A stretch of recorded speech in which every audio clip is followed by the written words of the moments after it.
Outstanding crowd this afternoon in Simon Scott Assembly Hall. I think that's one of our largest, but as I said to the kids today, I felt like there was going to be a great crowd that was going to come out and support us this afternoon, so we're grateful, once again that Hoosier Nation, showed up in a big kind of way. I thought we got off to a very slow start, had to kind of find some scoring rhythm. I thought in the third quarter we came out right after halftime and really picked up our energy, obviously. I think at one point we were up 19. And then in the fourth quarter, it just seemed like, everything that we had done, in the third that gave us some level of success, we stopped doing. We were trying to run, but, Nikki had probably 2 or 3 timely turnovers back to back to back, which led to run-outs. We had a Grace and Allie Patberg. They blew one of our handoffs up, and they turned it over right in front of our bench. So way too many miscues there in the fourth quarter, which led to some run-outs for them. Some timely plays where it just seemed like Purdue made some hustle plays. We didn't get out to shooters. And so forth. But here's what we did know about Purdue. They were not going to go away. And, we kept talking to our kids about that in every timeout. It doesn't matter, what the score looks like. There's enough firepower over there because they shoot the three so well, and they shoot so many of them, that they always are going to give themselves a chance to stay in games. And so I'm happy. I loved how Chloe Moore McNeil played today. I think that's maybe her first double-double of her career, which was great. Even though I thought Grace Berger was really good. I would say the same about Nikki in terms of her scoring and being aggressive. My only issue with Nikki today is that, again, and trust me, she's playing almost 40 minutes. She got 10 seconds of rest. Is that she has to take better care of the ball. And like I said, we had the lead and we didn't need to do anything. As I always say to them, we don't need to be cute. We just need to execute. I thought she had a couple moments there where we were just trying to either thread the needle or just be too cute with the ball. And Purdue made us pay. So, but overall, I'm certainly happy that we won the game. Evan, first question right there. Yeah, not a lot of use of Keandra Brown today. She didn't play in the second or fourth quarter. Is that riding the hot hand in Chloe, or is that part of a larger trend? Well, did you see who they had on the floor? They had 5 guards out there. So anytime a team has 5 guards out there the way Purdue did today, it's going to be really hard for Keandra Brown to play because she's not a guard. She can't move like a guard. She's not mobile enough to play like a guard. Therefore, she won't be in when we face teams that play small. In particular, play 5 guards. So it's not a trend, just smart coaching, I think, on our part or on the sideline. What was working so well for Chloe today, and how good has the bench been, especially just the last few games? You got good minutes out of Grace Wagner last game. Sure. And, just how important has that been the last few games? Well, it's been important, but it's something that we talk about often. About the bench, and Kate Peterson has come off and has done some really nice things for us as well. Grace Wagner, as you mentioned, and then Chloe. It's just a matter of when your number is called and you being ready. I thought Chloe came in and knocked down her first few shots. We know she's going to play hard defensively. I love her length. We challenged her because she is such a great rebounder in practice in particular. And so we challenged her with, the job of, getting more rebounds, more than 1 or 2 this afternoon. And I thought, she responded in a big kind of way. So that was great to see. Coach, congratulations on Thank the you. win. Week in and week out, you talk to the media about how the box score doesn't always tell the entire story. Mm-hmm. Today you had a lot of folks on the team with double-digit scoring. Mm-hmm. Allie Patberg, while she didn't score particularly well today, Right. what she did was she held Madison Layden to 0 Right. points. I think she Yes. took you for 15 last time. You're Talk right. about that, please. Skip, you're paying attention. I appreciate that. You're absolutely right. And Allie is, being the senior veteran that she is, understands that, in order for her to help her basketball team, that can come in all whole kind of different ways. And it may not be scoring, but it certainly will be guarding. And as I've said to you guys, we put Allie Patberg on the best perimeter player of the opposing team. That says a lot. It says that we trust Allie to understand tendencies. We trust Allie to be where she needs to be. We trust Allie to do her job. I thought she was great this afternoon defensively for us. And then she does give you another score offensively, but the other thing with Allie is that she understands sort of where she's at in the pecking order. Like she's going to be aggressive, but she also realizes that, hey, I can be a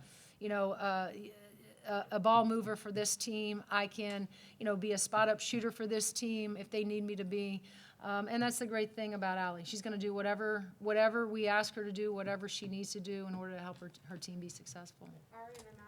How do you balance the elation of winning with, like, when you have a 19-point lead today, or you blow the lead against Nebraska but still win, or the Minnesota game where you didn't play your best but still found a way? How do you balance the elation of winning, basically, with maybe not your best performance always? Well, I think you have to keep it in perspective. You got to give credit to this league. It's really good. And it doesn't matter who you're playing, where they are in the standings. If you're not ready to play, you're always in jeopardy of getting beat. But the other side of that is I'm not sure there's a team in the Big Ten that's going to just say, oh, they're up 19, we're going to stop playing hard. It's just not going to happen in this league. You have to figure out a way to win the game. And, the elation is that at the end of the day, we could have had some miscues here and there. Nikki turns it over 7 times. The fourth quarter wasn't, how we wanted to shut the thing out. But I'm not sure that that matters. At the end of the day, we scored more points than they did, so we won the game. Matt, and then I got a question back. Before the season, you talked a bit about just kind of trying to find more bench depth, and then especially when Mackenzie got hurt, you talked about how a chance to kind of you're going to get better because that she's hurt and get some of this bench depth. Mm-hmm. That seemed to happen a bit with Chloe and Grace Wagner, especially of late. How have you seen And that? KB.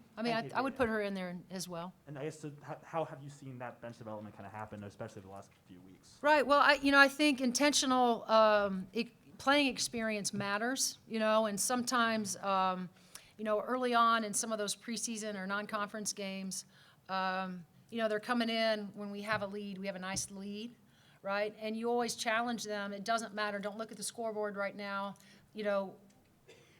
We want you to get experience in this moment, right? In this stretch, regardless of what the score is. I think what you've seen with these guys is that, they're being called upon to play really important minutes for us. And I think their level of not just focus during games, but in practices, I think all of them are just super locked in on, what we have to do in order to win the game. And so I think it's a combination of that their minutes that they're getting, and I think this happens to a lot of kids. They matter. They matter, and they matter when it's in the fourth quarter, in the second quarter, and the game is far from being over and far from being won. And so, like I said, give those kids credit for being ready. But I do think that it will, as I said, it's going to serve us well down the stretch when we get Mac back. Question back left. Coach, congrats on the win. Thank you. So this season you guys have been, +4 on the turnover margin, +6 today. You forced 18 turnovers from Purdue. So what's been the key on defense, not only just all season, but especially today against Purdue? Well, I don't know. It didn't feel like that. It didn't feel like we were, against Michigan. We worked our tails off to turn them over 25 times. We haven't done that, since the Michigan game. We pressed a little bit with Minnesota, pressed a little bit, here and there. But, we don't consider ourselves a pressing team. What we do consider ourselves is a really stingy, half-court defensive team that really understands scouting reports, that understand rotations, that understand where our gaps need to come from. And trust me, we challenge our kids every day to be better on-ball defenders. So I think it's a combination, again, of the experience piece, but also, we got a highly competitive group that understands right now without Mac, without that 18 points that she gives us, we're really going to have to be, I think, laser sharp on the defensive end. And we're like that with Mac anyway, but we don't have the rim protector that Mac gives us, when she's out there, healthy. So, I think it's a combination of all those things, really. Question right here, second row. Yeah, so you just talked about that stout defense you guys do have. How can you describe the trust that you put in your guards and Pat Berg and Nikki to shut down their guards, not just today, but all season long? Yeah, and I would put Grace Berger in there, and I would put Chloe, Moore McNeil in there, and Kate. It's collective. It's not, again, as I mentioned, we're challenging each of them one-on-one. But we go in, to every game. Obviously there's a name on the board, and this is who you're matched up with, and these are their tendencies. And so, I think they all take a lot of pride in trying to take away those tendencies. Now today, it was different because we felt like with Lex, because they were playing small ball, we could play small ball, and so we had a lot of situations where we were switching all their ball screening action. And the only it's not an issue, but the challenge with that is that everybody has to understand because. And I'll just give you an example. How we may play, a kid like Madison Layden, we're gonna go over ball screens. All right, we're gonna plug. We're gonna fight over ball screens. And then you have a point guard, 23, who's out there. We're gonna bridge her ball screen. We're gonna try to step out and try to be real aggressive with her. And then with number 10, we're gonna go underneath all of her ball screens. So there's a lot of, again, that goes into scheming and strategy, and our kids have to be on point. And if they're not on point, then that can beat you. And so it certainly is trust, but it's something that we rep every single day, and we're serious about it. Patrick and then Taylor. Yeah, you've seen both sides of this rivalry, obviously, but what did you think of the intensity of today's game, and what does it mean to you to win 7 straight in this series? The intensity will never will always be what it is when we're at Mackey Arena or in Mackey Arena and vice versa. I think Katie has her team playing extremely hard, and as I mentioned, we got the lead, but trust me when I'm telling you, we're over there saying it's not safe because they just have too many weapons on the outside, and so I think it's a series or a rivalry that will just continue to go back and forth. I don't know how we can hang on, but we're going to try to hang on as long as we can with the success. But I do think that Katie is I think bringing some fresh perspective over there. They're playing with a bunch of energy. I told her that. I think they're playing free without much to lose. And I think that they are going to just continue to get better. And it's going to continue to be a very intense, heated rivalry. But I do think that it'll be two teams that have a tremendous amount of respect for one another. Haley, last question. How much did playing Purdue earlier this season, getting to understand their tendencies and the new coaching style, help you prepare for the win today? Well, it always helps. Anytime you have these doubles, and you already have a look at them. Now, the only difference was we didn't have Nikki, at Purdue. So, we figured that, because she's such an important piece of what we do defensively, that she was going to be a major piece of why we were going to be able to have some success against them today. And again, it gives you another body also. And so anytime you have the opportunities to have the doubles, playing them prior to is always a good thing. It gives you great film, from a learning perspective. It also gives you an idea of some things that we did, all right, offensively, that we feel like will work or could work, against them defensively. So there is a little bit of an advantage to it without question. All right, thanks, guys. Yep, thank you.